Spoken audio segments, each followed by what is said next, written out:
Welcome to Jericho Road Food Pantry. Hi, my name is Billy Stafford. I lead this group of three of our food pantry. And I'm Linda Stafford, and I'm like the greeter. I welcome people in and talk to them and just kind of engage in conversation and pray with them. And yeah, that's my role.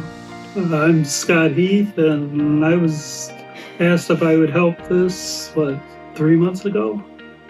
And my role is mostly just to help where help is needed. I have a story of a guy by the name of Doug. He came for the food pantry. He had to ride a bike about half a mile away. The first time he walked. He walked. Yeah, he walked. In the rain. In the rain, and he had a pull cart that he stacked as much food and a backpack as much food as he could get on him. And so he walked, and we became friends. We have people like Doug that comes in that needs groceries. And when you bring stuff out to him, he said, no, I don't need all that. You'll save some for somebody else. Very humble. He's a real humble guy that he's willing. He needs some food, but he only wants to take so much because he's afraid there won't be enough left over for other people. And sometimes we get special things that we'll set out on the table that we call them kind of one-offs or special things, like maybe it's a cake mix or maybe it's coffee or creamer, just simple things. And the people go, wow, you have creamer? I can have that. So yeah, it's just little things that we take for granted. We try to make them feel welcome, loved, to let them have dignity and some choices. Some people come that have an element of shame because they have to come to a pantry. Maybe this is the first time they've ever had a life situation where they have to come to a food pantry. And we never make them feel bad about that. We encourage them, let them know how glad that they're here and how honored we are to be able to serve them. And the guys carry their food out, and they'll say, they have a cart and they muscle the food out, and they'll say, well, you're going to bring it to my car too? Oh yeah, they deliver. We always tell them we're here to serve you. And people are just so happy about that. It's just so powerful. The smiles when they leave after she's prayed with them, most of them will say, can I have a hug?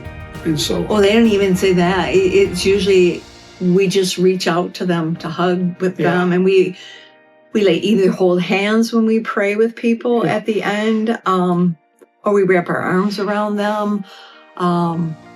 It's just, you see people, you can just feel the stress come off of them. There's been people who come that are just getting their life back together. Maybe they've had a difficult past. They've lost their kids, custody of their children. They're working hard to get their kids back.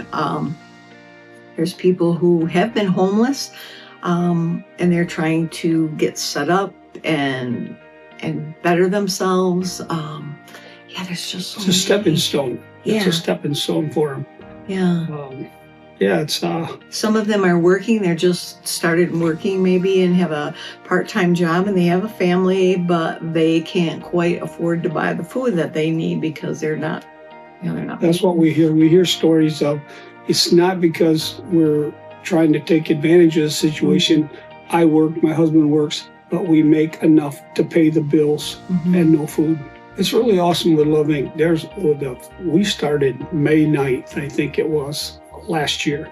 And one of the first couples that come to us said they were kind of embarrassed about coming, but they were just so appreciative that Love Inc. was there to help them, even though they were both hurting. It was just awesome. So always be thankful, always be willing to give anything you can to Love Inc. To help them because they're helping the community. Yeah, it has a huge impact on people and sharing the love of Christ. That's what we do.